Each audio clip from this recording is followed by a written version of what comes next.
What's going on, everybody? TheRealSherifM here, aka ManganasSteel, and I'm here to talk about EDC fixed blades. I don't have a lot of these, actually, so I'm pretty picky about which ones I carry and which ones I keep. So we're going to kind of split these guys up into, a little bit of, two different two different groups. These are more kind of dressy carry knives, and I'll start by doing this video about these guys, and these are more utility or like self-defense kind of carries. So let's get into it. And from what I saw in the videos, you guys really seem to like EDC fixed blades, and don't get me wrong, I think they're incredibly useful things, genuinely incredibly useful things. You have a lot of advantages. You can actually sculpt and design the handles for like perfect ergos and get a blade shape that you like without having to compromise the either one like you do in a folder. So really, and here's a good example of that. When you do like a Warncliffe profile, you need to have a handle that comes all the way back here in order to cover up that tip, right? But if you're doing the same thing in an EDC fixed blade, you don't have to worry about that. You can have the perfect ergos for any situation and still maintain the blade shape. So that's the Sea Snake, by the way, by Michael Elmler. So we'll get to these next, but let's start here, okay? These represent, honestly, my favorite EDC fixed blades. I think they are some of the best design that I've ever seen and the most beautiful, truly amazing construction and detailing. And they are both made by one guy. He goes by Double X Knives on Instagram. And I will put his link down in the description below. And dude, let's just get into them. Really, they're absolutely wonderful. So when you get an EDC fixed blade, one of the most important things I think about is actually the sheath. Believe it or not, the sheath really represents one of your sort of main points of interaction. And Double X Knives really goes the extra mile with creating a really beautiful sheath here. You can see just wonderfully constructed, great stitching. Love that he includes a pocket clip here, which has a lot of spring tension to it and has drainage holes right here at the bottom of the sheath. And there you can see his logo right there, Double X Knives.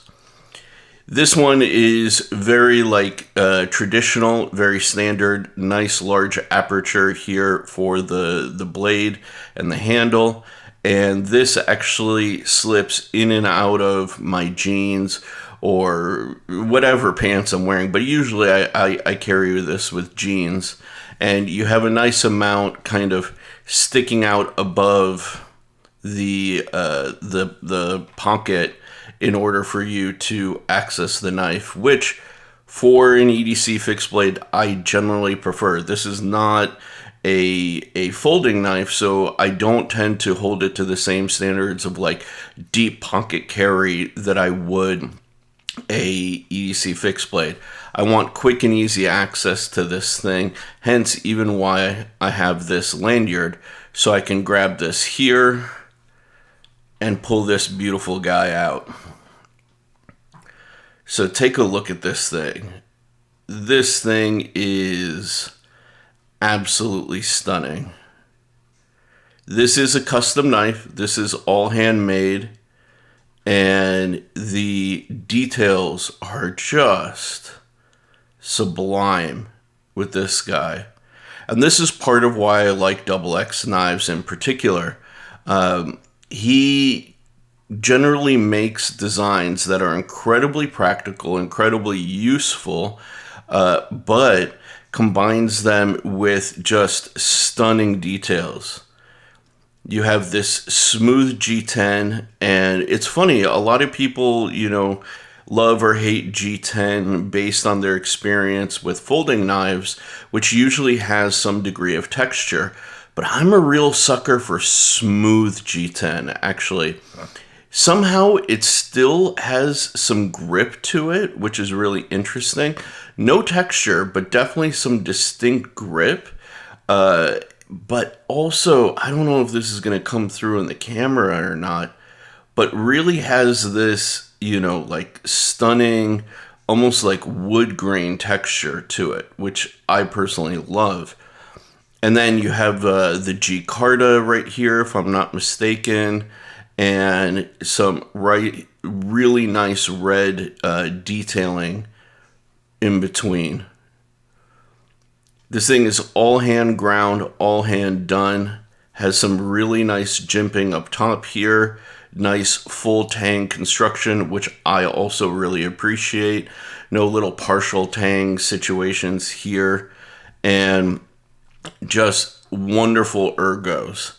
I mean, for me, this is a 3.5 finger knife, but for an EDC fixed blade, I don't need more than that. I mean, this thing works well, especially with its neutral ergos, as you can see here, in every single potential grip, even pinch grip. Very, very nice to use. Has this, I don't want to call it a drop point. I'm not exactly sure what to call this, because it's not quite a trailing point, but it feels damn near. And it has this harpoon swedge on top, which I really love. I'm a big sucker for harpoons, as you guys know. I mean, heck, I have it on my GRAZIOSO. So this is really nice. It actually makes it very easy to index the butt of the knife, just nestling in the palm. If you want to come and do these kinds of draw cuts, and even here again for giving a place for your thumb to like rest comfortably for more controlled slicing here. Just a really, really nicely done knife. And the grinds are really beautiful, completely symmetrical. This guy does a wonderful job with his knives and with his designs in general. I've always been super duper impressed. This particular one is in S35VN, and truth be told, I've never resharpened this. It's held its edge incredibly well. Probably one of the better heat-treated S35VN knives that I own. And really just wonderful. My only criticism may be, I wouldn't mind a little bit more of a sharpening choil right here, just to kind of extend the life. But I also appreciate that he didn't do it so far that it creates this large gap, because really for an EDC fixed blade, I don't want a huge index finger size choil here, because it just makes it a pain in the butt to slice. You end up getting caught up in the choil. But aside from that, that'd be my only critique of this knife. But absolutely gorgeous, really, really well designed. Absolutely love this. This is one of my babies, and it's funny because it's one of my only customs, or I only have 4 customs, and they're all fixed blades. But I do use this, believe it or not. Actually, I do find it quite useful, and during the winter time and stuff like that, when I am wearing more jeans, this is definitely on the go-to carry list. So now let's look at his other one. This one, I can't remember the name. It had a name, you know, but excuse me, I don't remember the exact name. But he has several patterns that he does, and he kind of cycles through them a bit. Now, having said that, this was a one-off, and you can see he went the extra mile here with the sheath. I mean, just look at that beautiful detailing. Love the black and red contrast. Again, pocket clip, drainage holes, logo, just like the other one. Slightly different pocket clip than the previous one, but still amazing retention. And this guy is completely different than the last, and yet somehow the same. Take a look at this guy. Now, what's really funny is these two were not meant to be a series, but I just happened to see this and I said, oh man, that matches my other one with the smooth G10 and the G Carta and the red accent. And I was like, I gotta have it. I gotta have the two of them. So I've got this little series developing, you know. Again, full tank construction, beautiful, beautiful detailing, wonderful grind. Look at all of this. I mean, this guy is a master of details, and like even just the proportion of the primary bevel to the harpoon swedge up here just feels really nice. You know, like this is something I'm very sensitive to in blade shapes, and it's always a balance between the aesthetics and the functionality here. You know, this is a bit thinner than the previous knife, so going with a shorter primary bevel like this is okay, and you can still maintain the slicing ability. But I'm sure he also did this in order to maintain a little bit of strength here in the tip, despite having this swedge and the primary bevel meeting all the way down to the end here.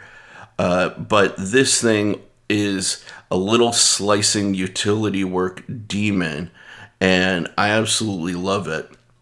If I'm not mistaken, I'll remember the name, was the Warny Poon, which I absolutely love. I think it's jokes. I think it's a great little hilarious name, because I've never seen this combination. I've never seen a Wharncliffe with a curved harpoon like this.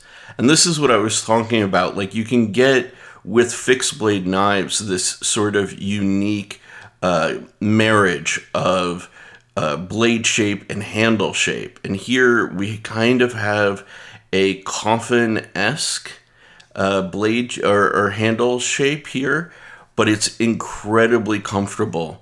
Very, very easy to like index. You've got the ramp here of the harpoon if you really need to bear down and put pressure.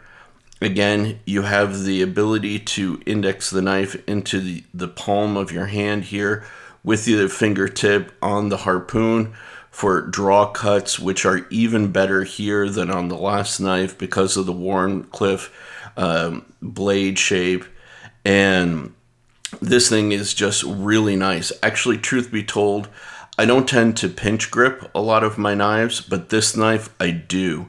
You've got these nice little chamfers here on the edge, which really help to give you a place to index and pull the knife into your palm for maximum control on draw cuts and different sort of cuts that you would do in a pinch, using the pinch grip. And so really, like, more so than any other knife, this is a dream to pinch grip. And you can see those chamfers right here just really makes it much easier in order to use this knife. And I like that little bit of consideration that he gave.